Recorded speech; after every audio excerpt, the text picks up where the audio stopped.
start now. Oh, connecting to clouds. There we are. So, bonjour tout le monde. I'm Pam Eastveld, the president of PAFSO.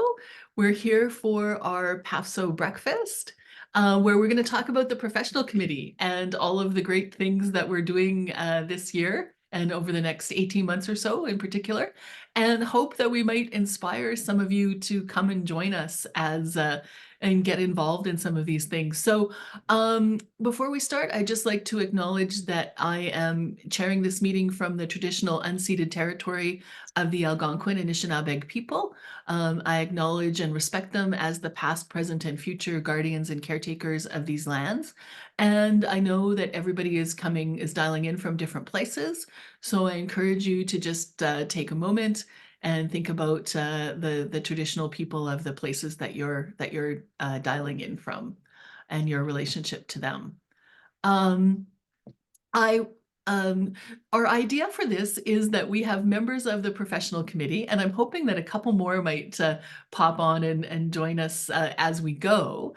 But we are going to go through this list of items on the agenda, the things that we're doing with our panelists. And before I start, I would just like to get Michael and Marty to introduce themselves, since I think not everybody knows them yet. Michael, do you want to start? Yep, thanks, Pam. Bonjour tout le monde, morning everyone. I know Jared and Amelia quite well. They're part of our new cohort, so nice to see you guys here on the call. Sandra, Perry, welcome to the call. My name is Michael Strasser. I've been at the department now for 7 years, and I've been in FS1 for just over a year now.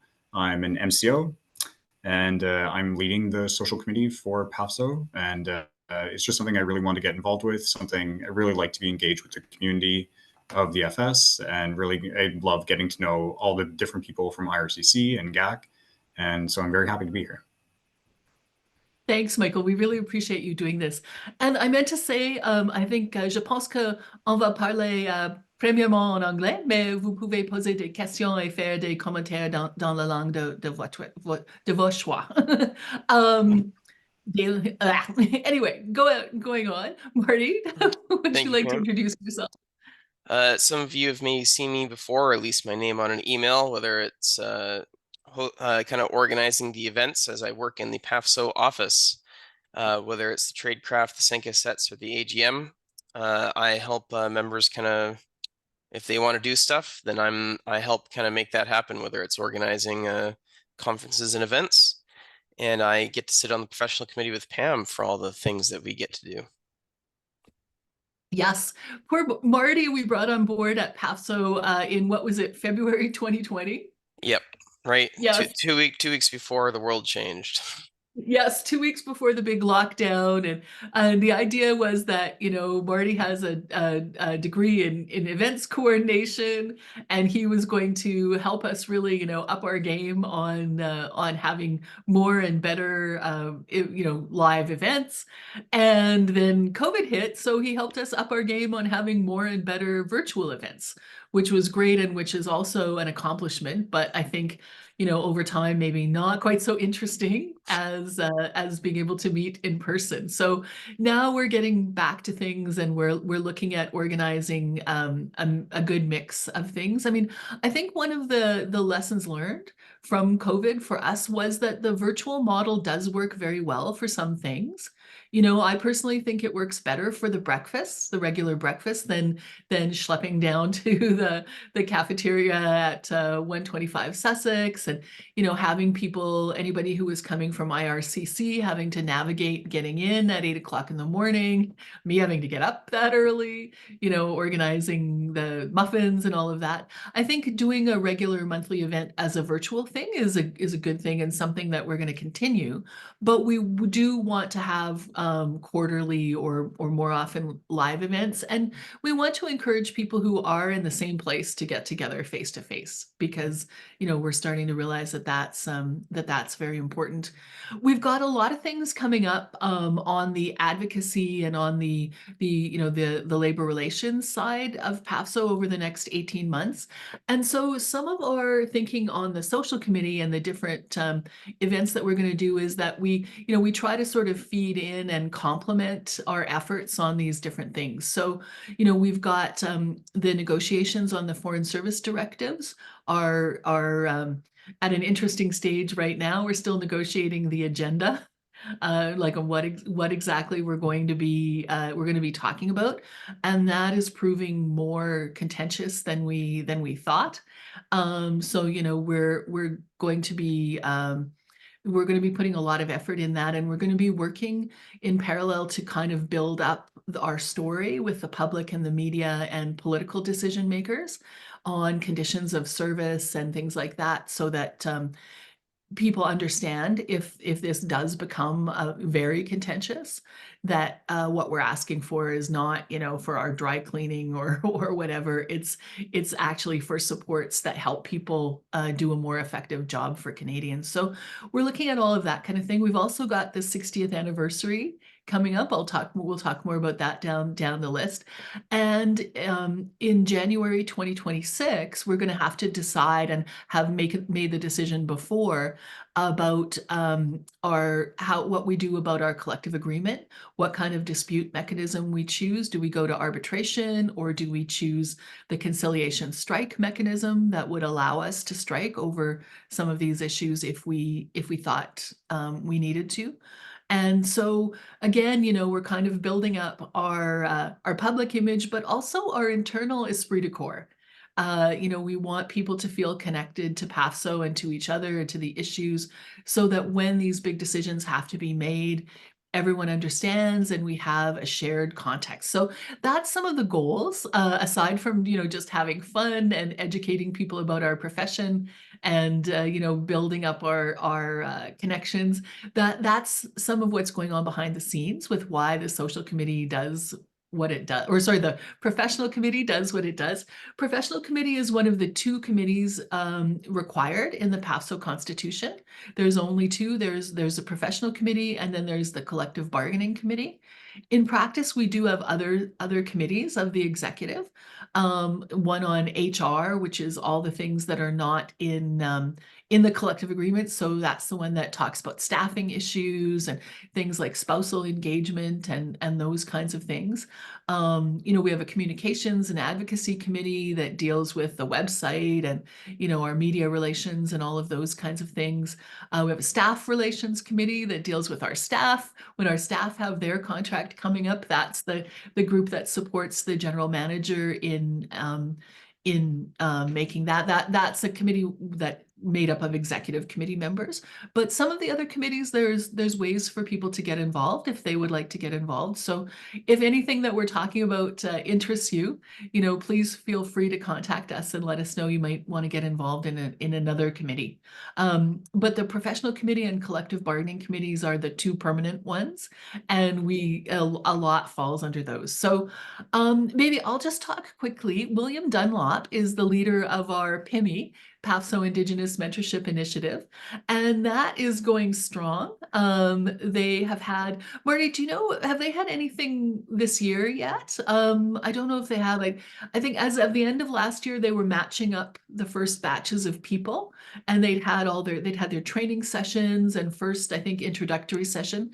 Anyway, there's a whole section on the PAFSO website where you can find out more about the PIMI and contact William if you're interested in getting involved. And that's our effort to do something concrete about reconciliation, you know, within our mandate, trying to encourage Indigenous students to you know, to consider foreign service careers. And the original name of it was Your Foreign Service Friend, which was what I was calling it in my head. Because, you know, I grew up in a small town out west, and I didn't know anybody, you know, who was in the foreign service to just ask questions like, what is it like? What do you do? And it, you know, and it would have made a difference to me. And, you know, a lot of Indigenous communities are even smaller, you know, they're more remote, like you know, the likelihood of people just knowing someone to ask questions might be a little bit less. And we're trying to address that gap. So I'm kind of proud of that and how well people have responded. I believe they have about 35 mentors and matched up with, I think there's a few more mentees. So a couple people, you know, a couple of mentors might be meeting with more than one student, but I think it's going pretty well. So if that's something you would like to get involved in, check out the website or contact Marty, and there'll be sort of different intakes of mentors, I think, because there's training with on Indigenous mentorship practices and awareness of issues and so on that we ask everybody to go through. And Marty and William can hook you up to see when the next time to click in with that will be. Um, I'm not seeing any questions or anything popping up. We have a spot for questions at the end, so don't feel like you have to jump in on these items as they go. We can ask questions at the end. So not seeing any. Michael, maybe I'll ask you to talk about the social subcommittee or social committee, but we're running it as a subgroup of the professional committee, so we can poach on these volunteers and wisdom as they go through, and also offer the budget and support of the professional committee. So go ahead. Thank you. And that budget, that's the best part of it. And also like getting to work with Pam, Marty, and Allison and the rest of the professional committee has been really engaging and fun. So what we're talking about in terms of what we hope to achieve with the social committee is really to provide some more regular events in person, just to bring the community together, especially with all the new FS who are coming on board. There's another competition that's being run that the new FS1 should be joining by the end of the summer and the beginning of the fall. And just a couple of the ideas that we floated is a regular Sunka set, I think would be something that could be really engaging, really fun, just to have something where we can all get together and talk and exchange ideas and share stories. So some of the other extracurricular activities are things like museum visits, just whether it be actually organizing some tours or just letting it out into the community of different events that are going on, things that PAFSO can get us connected to, and things that might be really helping us to build our tradecraft, as Pam will talk about a little bit later. Things just to keep us sharp. On that note, what I've also been exploring is some new trainings that maybe PAFSO can assist organizing. Things like, again, on that tradecraft question, things to keep our skills sharp, things that can teach us more about what's happening in the world. As we all know, Ottawa can be a bit of a bubble. And what we really want to do is make sure that we're staying sharp with what's going on in the world and current with all the different things that are happening. It'd be great to have some really interesting speakers. So anyone on the call, I'm really open to hearing ideas. If you want to support, if you want to join the social committee, please don't hesitate to reach out. One of the things, lastly, that I'll just speak on that we want to organize I'm working with Xavier Robillard from IRCC to coordinate some webinars. And these webinars are on topics that will affect all of us, whether it be having kids abroad, the challenges faced by LGBTQ diplomats, the FSDs, but also some webinars that are more tailored towards, and I think this is what we're going to do for our first series, is some thematic webinars that are focused maybe on the new, for people who are new to the department or have been not on post for a while. So things like how to prepare for FSDs, how to pick a good posting, tax implications, how to pack up your house, like just some best tips and practices that would apply to all of us, especially the new folks, it'd be a great opportunity just to exchange ideas and hear stories from people and really get us prepared for what we're going to do. At the same time, I'll just say that the social committee, as Pam said, is supporting the revamp of the PAFSO awards, which really falls to the professional committee, who is leading on that, but the social committee will be involved as well. And I'll be working with Marty just to coordinate some of the event planning and the logistics part of it, while Pam and the rest of the professional committee really lead on the nominations side of things. And again, I just want to say, please don't hesitate to reach out to me by email. I'm super open, always love hearing ideas, love to engage with different FS from across the community. And I appreciate any support that you guys have available time to give. Thanks, Michael. How much time, I mean, do you think if someone comes forward, are we talking like a couple of hours a month, plus hopefully attending the events If and that kind of that thing? even that might be like a couple hours a month. No, I don't even know that it would be that much. I'm happy to lead on certain things and take ideas and run with the idea myself and put forward a proposal that I think works for everybody. And then of course actually attending the events is what's going to take up the most amount of time. So there'll be the planning side of things, but then there'll also be the actually engaging, fun things that we get to do and the time that we get to spend together. Excellent. Yeah. No, I think it'd be fun to get involved. When you suggested that we have a dedicated social committee, I thought that's a great idea. And why did we not do this before? I mean, we didn't really for the last 3 years because, it was just depressing, frankly, Mhm. to realize all the things that we would normally have been able to do and couldn't do. But I mean, I Misery think, does love company, but it's time to get out of misery and just enjoy the company. yeah, yes, exactly. Exactly. You don't have to be miserable to seek company. Mhm. Yeah, no, I think that that's a great idea. So, I mean, we're looking at at the PAFSO office, I mean, sponsored by PAFSO. Thanks, Marty. Um, you know, um, I think having a quarterly in-person event, was that what we decided, Marty? We're gonna, I have the schedule for this year. Quarterly is up for debate, but yeah, yeah. it is technically possible. Well, and I think what we're trying to do is we're trying to kind of concentrate our in-person events at times when we can be at least partly outside. Like take advantage of good weather and, rather than maybe, encouraging people to gather like in person at the height of flu season and everything, our compromise is kind of like, okay, well, last year we had our Sanka set at the PAFSO office in June, right? Yep. And we ended up being mostly large part outside. So that I think felt a little bit safer for people and, a little bit reasonable. But now as we're getting out of everything, I think we can start looking. And then we had our other thing, our welcome for FS1s. We had that at a restaurant in the market. That was quite big, so Mhm. as far as I know, nobody came down with anything after that. I did not, and I did not hear about anyone else. So yeah, I think Just a headache the next morning, maybe was yeah, the well, except for that. Yeah, One of the dehydration, not a one of the not so much a things COVID thing. so one of the things I've been looking into, especially based off our two events last year, was doing more of the outreach to new recruits who get into with the employer at GAC and IRCC. Mm. Having a PAFSO presence, whether it's a staff or an XCOM member or a committee member who's able to be like, hey, I'm with PAFSO, here's some just some we have a bunch of swag now, I guess, but here's some information to contact PAFSO, and the faster we can know about new recruits joining, the more involved we can get them and make them aware of the events that we do. So it's one of the projects, especially for this fall. I think Catherine Vesna is the director at GAC, and I've reached out to her, and I've got some initial contacts at IRCC.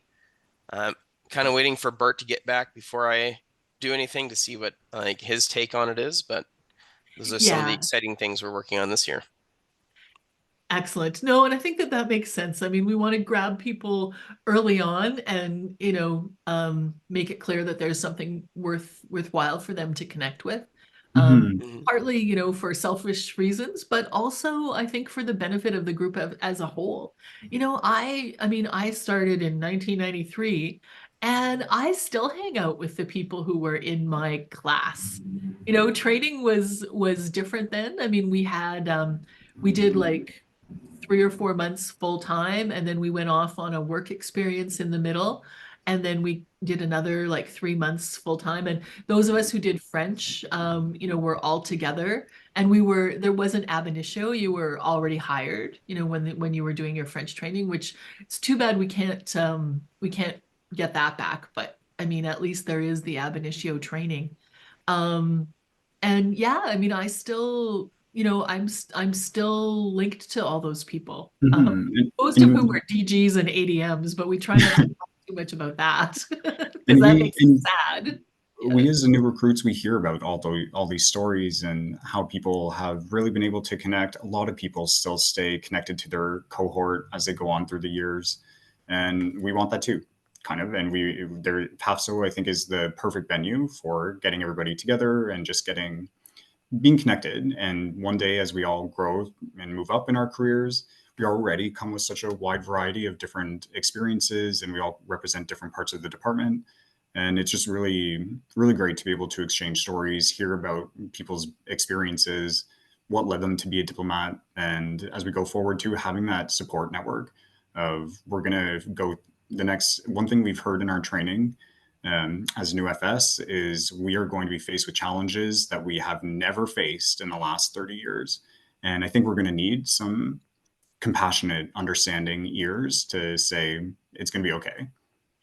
Well, and I think that's really important. And I mean, I think it is up to PAFSO because sometimes the department, like the employer, does not always see that esprit de corps and that cohesion Mm-hmm. among a particular group as an asset, as the asset that I think it's an asset to them I agree. as well. But, when you've got like a big block of your significant workers and they see themselves as, professionals beyond the individual job that they're doing at the moment, and they have an idea of their career and their standards and their ties and their responsibilities to each other. It's a little harder to get away with crap then, frankly. you know and I'm not saying that the employer is trying to pull anything on us, but sometimes there are people who find that an inconvenience. They'd like to turn people against each other. They would like to promote more of a kind of a Hunger Games type environment. And the idea that, like, people will know each other and have connections outside of what they're facilitating. It's not always something that they want to encourage. So I think for us, it is something that we want to encourage and that we can encourage and facilitate. So, I mean, that kind of leads us to our tradecraft point. Mhm. So you guys will remember we did our tradecraft during COVID. We did virtual tradecraft week, where we had a series of webinars on different kind of professional tips, tricks, interesting subjects related to different streams. And so we were doing that the end of the week of October around the AGM. Um, and we decided that that was exhausting. It's like primarily for the person who was chairing both things, which was me. And so we've decided that we're going to disperse those a little bit more in the spring, leading up to our June event, and that we're going to focus on those issues that Michael was talking about reaching out to new people and going on your first posting and those types of things. That's going to be the theme for this year. Do we have any? Marty, do you want to talk a little bit more about that? What did we, Sure. how are we going to do that? What do we So define? the important thing for Tradecraft is that we kind of explain what we are looking for to the members first, because we need people who are willing to step up and host similar to the PAPSO breakfast, 30 minutes to an hour, and on the theme of your first posting. And the idea behind Tradecraft, and especially if we're going to have more themes each year, is to kind of it's essentially building our YouTube channel, but it's building our library of knowledge that we can pass on to other members that can be viewed at their own time. Our participation at the virtual Tradecraft was very good our first year, because it was kind of all like, oh, something's happening. And then last year it was lower, but we had a fair amount of participation just like passively, because our membership is all across the world, different time zones, which is important. We're looking at either doing likely after the May long weekend is our target date, because we don't want to set up a Tradecraft session once a week, the 3 weeks before that. Then we're waiting until June to have our spring Senka set, which is going to kind of culminate the Tradecraft altogether. So in between the May long weekend and likely the second week or third week of June, before everyone starts leaving and getting ready for their own posting for when that big change happens. If anyone is interested in participating, you can email me. My email, Pam will throw it on the screen later, or now. There. There you go. I kind of keep track of who's interested, and eventually I'll be working with Michael to kind of, and Pam to kind of, and even the XCOM to some degree, to kind of call a meeting of who's interested in participating, who wants to host a roundtable on what topic, and then we set a date and re-record it for the membership. For the spring sang a set like last year, which was a big success. We did have help because our collective agreement got negotiated and finalized just before that. So that led to a lot of membership participation. We think June will be a good month because we have a fairly large balcony at the office to accommodate many people. And it was a good time. You know, it was relaxing. You know, talking about the collective agreement. We had all FS from all different levels and all different streams. And we think that was an excellent idea and something we can do each year. Yeah, so the idea, we're going to do these are going to be virtual events, right? Yes. And then we're going to lead up to the last event in June, and then have the Sanka set at the end of it in person to give people a chance together, right? Okay. Yeah, I mean, we did discuss the idea of trying to do one of the panels or some of the panels in person and have a sort of a hybrid event, but I have to admit, I kind of put the kibosh on that one because I personally hate hybrid events. I kind of feel like unless you're talking like a big, huge kind of hall style event, in which case, you do it like a press conference and you just film the panelists and, people yell from the floor. I honestly kind of feel like it's the worst of both worlds. Trying to have people as panelists both online and in person, it's like everyone feels like they get short shrift. You can't hear, you can't see, or you're missing some of the discussion, so I would much rather do this kind of thing where it's like, okay, the substance is mostly virtual. In future years we may look at having one that's all live and maybe just recorded with a static camera so people could watch the presenters later. But for now it's like, no. I put my foot down and said no, no hybrid event. So that kind of, any comments or questions? I'm not seeing anything in the Q&A. Nope, nothing. So we can go on to the 60th anniversary.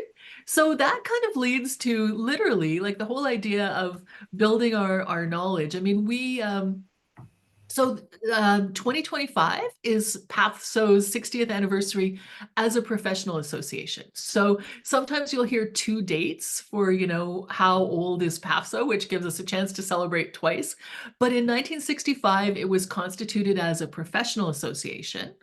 And that was in preparation for legislation that they knew was coming that was going to give public servants the right to bargain collectively.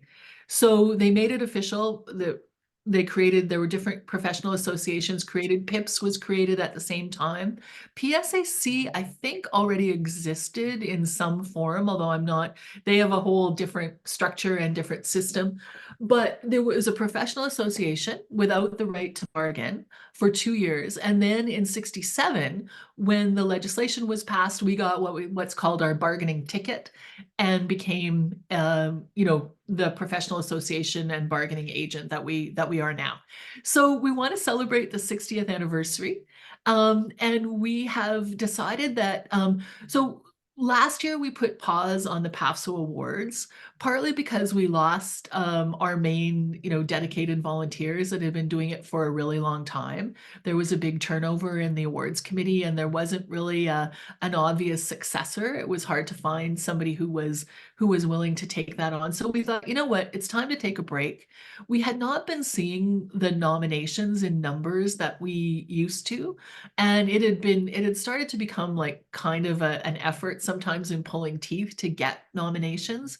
We'd also noticed that some streams were not nominating. And then, when there was no award, there had kind of grown this expectation that there would be an award for every stream. And if there wasn't, people would get upset. So it was starting to become, a bit divisive. And it was also a lot of work for the office and expensive.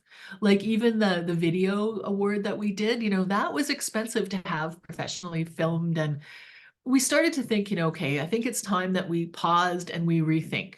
So we paused last year, and honestly, we had very little reaction from people saying, well, what happened to the awards? What do you mean you're not running the awards?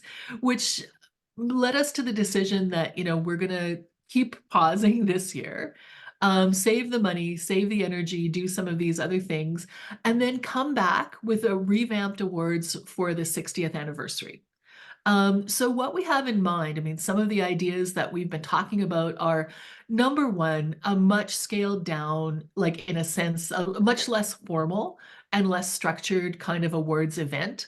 Something more like a cocktail reception, with light snacks and people hanging out. Like, I said, I want to be able to go in like my summer dress with my open-toed shoes, in June to a nice, nice patio event somewhere and stand around with a glass of bubbly and chat rather than the big formal sit-down dinner that everybody had. And, that would obviously be a lot less costly. Instead of tickets costing people $80 with sponsorship, we'd be looking at something like a lot less. And what we want to do is we want to have one Foreign Service Officer of the Year. So it'll be one award. None of this, expectation of every stream. People, you just nominate your person and there'll be one award. Maybe there will be runners up or whatever. I mean, that'll be up to the awards committee to determine over the next while. And then we want to use this to do some outreach and to connect to other parts of the Foreign Service ecosystem. So we're thinking of things like a Manager of the Year award. For, some people could nominate and maybe even vote for managers, which would include HOMs, but not only, and not as HOMs, as managers, Also an award for perhaps best foreign service journalism, or or best academic piece. And I've spoken to our colleagues in AM Canada, retired, which used to be called Retired Heads of Mission Association, and they are very interested in working with us on that. And that will also serve some of our advocacy interests in terms of attracting journalists to our event and attracting them to, understanding what we do. There may be other ideas for other prizes, other things, and those will come out. But what we're hoping is that we can put together a committee, and I've tapped Michael and Marty there to start looking for a venue, because we're going to have to book a venue very quickly if we want something in June. And I'm hoping to put together a little subcommittee of the professional committee to start really looking at, okay, what do we want and need to do to get the awards, to have the awards be what we want them to be for 2025. So it sounds like it's a long way away, but a lot of decisions are going to have to be made, pretty quickly this summer, fall, to get things on track. I mean, a journalism award, we would have to have a jury, we would have to have, criteria, we'd have to really think about what it is that we want to do. We'd have to have one in English and one in French, I think. So we would need participation from Anglophones and Francophones. So I think it could be quite, it'll be worth it, but it will be quite a meaty thing to get into, especially for the revamp. So I'm hoping that that this might be sparking some of you guys who are listening and thinking that you want to get involved in that. And Marty again is our Marty. I'm the person you reach out to and contact. The biggest thing we want to do is capitalize on the participation of events that we had last year for this year, and then for the 60th anniversary, instead of having the Spring Senka set, it's likely going to be the FS Awards instead. Yes. And to echo Pam's thing, yeah, we're to get this off the ground, we're going to be shopping for a venue as soon as we have I guess the approval to go searching and signing contracts and stuff, because venues in Ottawa are usually booked 9 months minimum in advance. Yes, yes. And yeah, and there are a few things to consider, right? Like I went to lunch a while ago with um what I guess Canadian Federation of Labor? I think so. That sounds about right. Canadian Labor What you told Congress, me. sorry. And I went to lunch with them and we went to the Chateau Laurier and I was kind of like, ooh, labor organization going to the Chateau Laurier, but they're unionized. There are unionized workers there. So, we have a few things and we should be thinking of that, I think, when we're booking. We have a few things that we need to consider. And so it may not, we want to have a good choice of places. Um, so yeah, but we can have it. I don't think we have to have it on like a Friday or a Saturday or even a Thursday night. We can have it, we can have it on a less popular day. There's different things we can do to maximize our chances of getting a good spot.